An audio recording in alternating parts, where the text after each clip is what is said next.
Hello friend, मैं हूं आपका दोस्त प्रोफेसर वीएफएक्स और आपका स्वागत है फोटोशॉप के एक नए ट्यूटोरियल में। और आज का जो ट्यूटोरियल है वो काफ़ी मैजिकल है। ये टूल है जो ये बहुत ही गजब का टूल है। इस टूल का नाम से ही पता चलता है कि ना बहुत ही स्पेशल है। आपको पता चल ही गया होगा थंबनेल देख के क्या नाम क्या है। तो इसका नाम है बैकग्राउंड इरेजर टूल। पर इसमें स्पेशल क्या है? क्योंकि अभी तो बहुत सारे ऐप है जहाँ पर आप बैकग्राउंड हटा सकते हैं। इसमें स्पेशल क्या है? इसमें स्पेशल ये है कि आप यहाँ पर एक एक हेयर अलग से हटा सकते हैं, जो शायद ही कोई ऐप में या फिर कोई भी सॉफ्टवेयर में होता होगा। और मैं आपको ये करके दिखाऊंगा, इसलिए मैंने जानबूझ के ये इमेज लिया है जो थोड़ा डिफ़िकल्ट है। और मैं आपको आज बताऊंगा टूल के बारे में।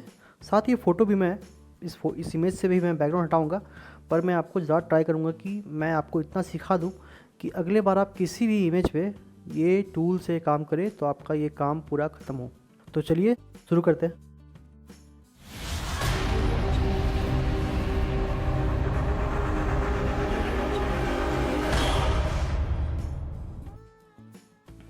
तो वीडियो शुरू करने के पहले मैं आप सबको थैंक यू बोलना चाहता हूं, क्योंकि रिसेंटली मेरे यूट्यूब चैनल पे बहुत सारे व्यूज़ आए हैं, बहुत सारे सब्सक्राइबर आए हैं।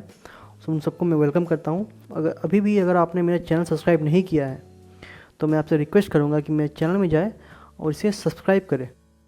और आपको यहाँ क्या मिलेगा? आपको यहाँ मिलेगा फोटोशॉप का ट्यूटोरियल, आपको यहाँ मिलेगा इलास्ट्रेटर ट्यूटोरियल, और आपको यहाँ मिलेगा कोरल ड्रॉ ट्यूटोरियल। या अगर आपको डिमांड है कि मुझे कोई स्पेसिफिक टॉपिक पे ट्यूटोरियल चाहिए या फिर आपका कोई इफ़ेक्ट अचीव करना है, तो आप यहाँ पे या फिर मेरे फेसबुक पे या फिर मेरे इंस्टाग्राम में आप वो कमेंट करेंगे तो मैं ज़रूर कोशिश करूँगा वो वीडियो बनाने का। यही बोलूँगा, अगर आपने अभी तक मैं सब्सक्राइब नहीं किया है तो प्लीज़ जाएँ और मेरे यूट्यूब चैनल को सब्सक्राइब करें।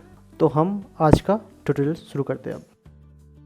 तो सबसे पहले हम यहाँ पे टूल को देख लेंगे, टूल कहाँ होता है और उसमें क्या क्या ऑप्शन है। उसके बाद हम अपना इमेज में वो अप्लाई करना शुरू करेंगे।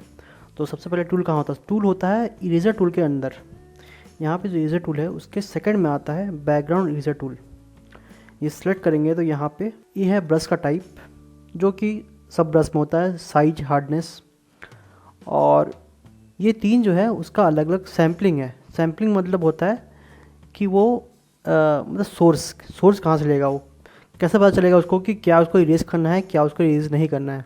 तो सबसे पहले आता है कंटिन्यूस, जो कि इरेजर टूल जैसा ही है, पूरा का पूरा इरेज कर देता है। दूसरा है वंस, मतलब एक बार जो सैम्पलिंग लिया है वो उसे कंटिन्यू रखेगा, और ये हमारा सबसे ज़्यादा यूज़ होने वाला है अभी।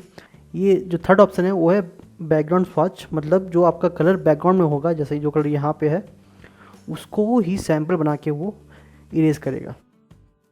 और यहाँ पे है 3-4 ऑप्शन है, जिससे सबसे पहले है डिसकंटिन्यूअस, दूसरा है कंटिन्यूअस, और तीसरा है फाइंड एजेस, जो मैं आपको करके दिखाऊंगा कैसे काम करता है। और थर्ड है, और इसके बाद जो है ऑप्शन है वो है टॉलरेंस। टॉलरेंस है जो सैम्पल करेगा उसका इफेक्ट कितना होगा।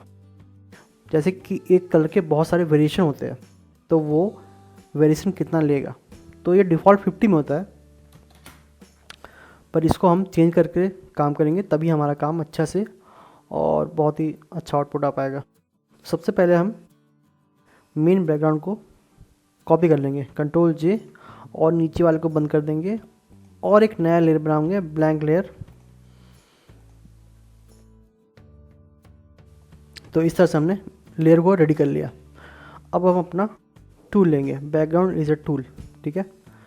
ये लेके अगर हम मेरा ऑप्शन अभी पहला सेलेक्टेड है, पहला सैम्पलिंग ऑप्शन सेलेक्टेड कंटिन्यूअस, तो अगर हम इरेज करेंगे तो ये पूरा इरेज हो जाएगा, कुछ नहीं बचेगा। और एक काम कर सकते हैं, यहाँ पे हम पहले से ही नीचे कोई अच्छा सा बैकग्राउंड लगा सकते हैं, तो हमें पता चलते रहेगा कि हमारा काम अच्छा हो रहा है या ख़राब हो रहा है।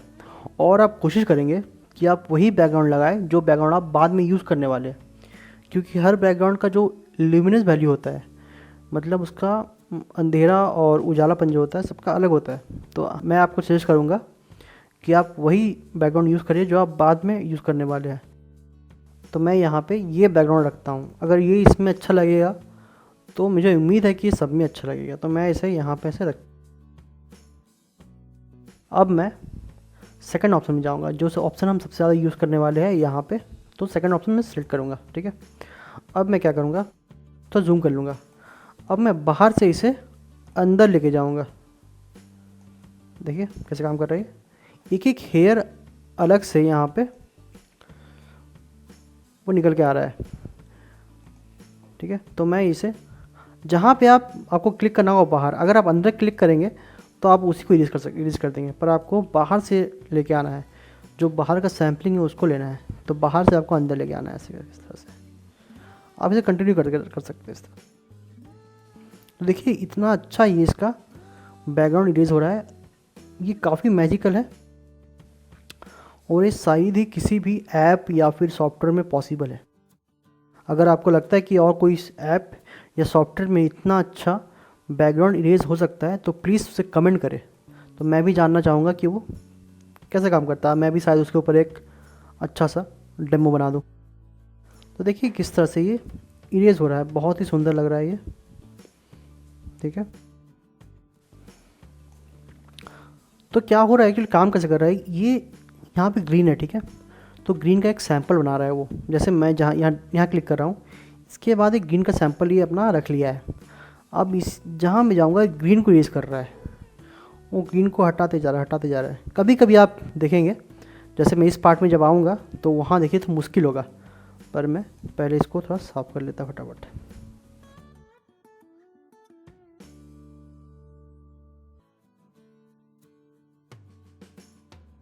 और आप जब फोटोशॉप चलाते हैं तो एक बहुत ज़रूरी है कि आप अपने आप को लिमिटेड नहीं रखें। ऐसा नहीं कि एक ही टूल में सब कुछ बन जाएगा, आपको दूसरा टूल लगा के आपको अपना काम निकालना होगा।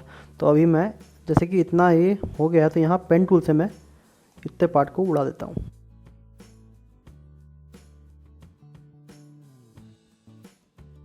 बैकग्राउंड को मैं थोड़ा सा स्केल कर, कंट्रोल टी और स्केल। अभी जो नया सॉफ्टवेयर वर्जन आए हैं CS3 के बाद, वहाँ पे आपको शिफ्ट प्रेस करने की ज़रूरत नहीं है, वो अपने आप प्रोपोर्शन में स्केल होता है।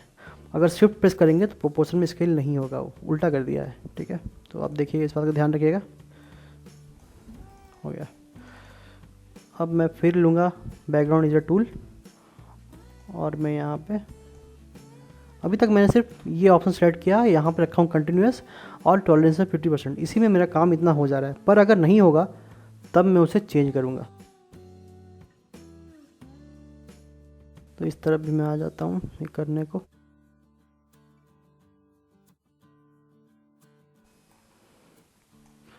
जब भी आप क्लिक करेंगे वो सैंपल लेगा, फिर वो ऐसे करके हटा देगा। देखिए कितना आराम से हो जा रहा है। ये चीज़ अगर आप सिलेक्शन बना के करेंगे तो ये कभी नहीं हो सकता, ये पॉसिबल ही नहीं करना इसे। तो जूम कर लेते हैं।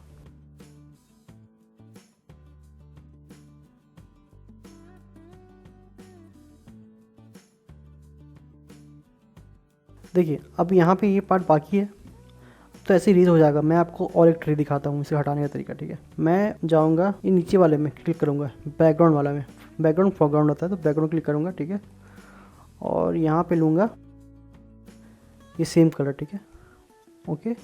अब मैं यहाँ तीसरा ऑप्शन जो सेलेक्ट कर लूँगा और मैं फिर करूँगा तो फिर ये काम करेगा ऐसे।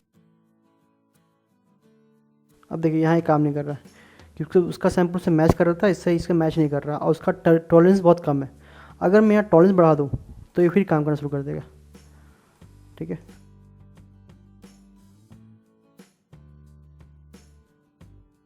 तो आप देख सकते हैं कितना फाइन इसका एज रिमूव हुआ है। पर अगर यह कहीं भी नहीं हुआ लगता आपको तो वहाँ पे देखिए, आप इसका टॉलरेंस को कम करिए थोड़ा सा।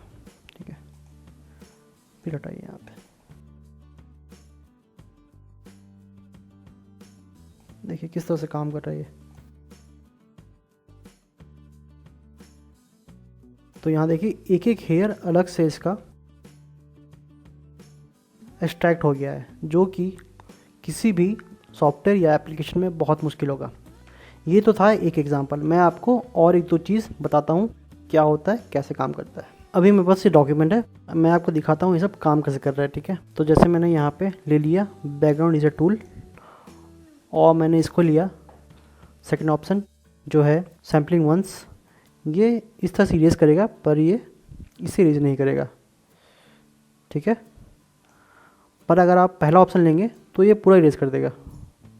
ठीक है, और जब ये आप ये ऑप्शन लेंगे, ठीक है, और यहाँ पे मान लीजिए आप रख देंगे वाइट, तो ये कुछ इरेज नहीं करेगा। अगर आप कुछ लाल से मिलता जुलता कलर रखेंगे जो रेड से सिमिलर होगा, जैसे तो डार्क भी होगा तो ही चलेगा, तो ये थोड़ा थोड़ा इरेज करेगा। पर अभी इरेज क्यों नहीं कर रहा, क्योंकि इसका टॉलरेंस बहुत कम है। टॉलरेंस बढ़ा दीजिए आप तो ये इरेज करना शुरू कर देगा। तो इस तरह की चीज़ें काम करती है। यहाँ पे एक ऑप्शन है फाइन एज, ये कभी बहुत काम आता है, ठीक है। तो जैसे कि अभी ये ब्लू इरेज कर रहे हैं, ठीक है, पर जैसे ही एज आएगा ये रुक जाएगा। तो दोस्तों यही था ट्यूटोरियल आज का। आई होप कि आपको ये पसंद आया होगा। अगर आप चाहते हैं कि मैं कोई टॉपिक के ऊपर ट्यूटोरियल बनाऊँ तो उसे प्लीज़ कमेंट करें इस वीडियो के नीचे, या आप मेरे फेसबुक पेज पे भी आके कमेंट कर सकते हैं, मैसेज कर सकते हैं। इंस्टाग्राम में भी आप मुझे मैसेज कर सकते हैं कि आपको किस टॉपिक के ऊपर ट्यूटोरियल चाहिए। अगर अभी तक आपने मेरा यूट्यूब चैनल सब्सक्राइब नहीं किया है तो उसे सब्सक्राइब करें। नेक्स्ट वीडियो के साथ फिर मुलाकात होगी, तब तक के लिए goodbye, keep learning, keep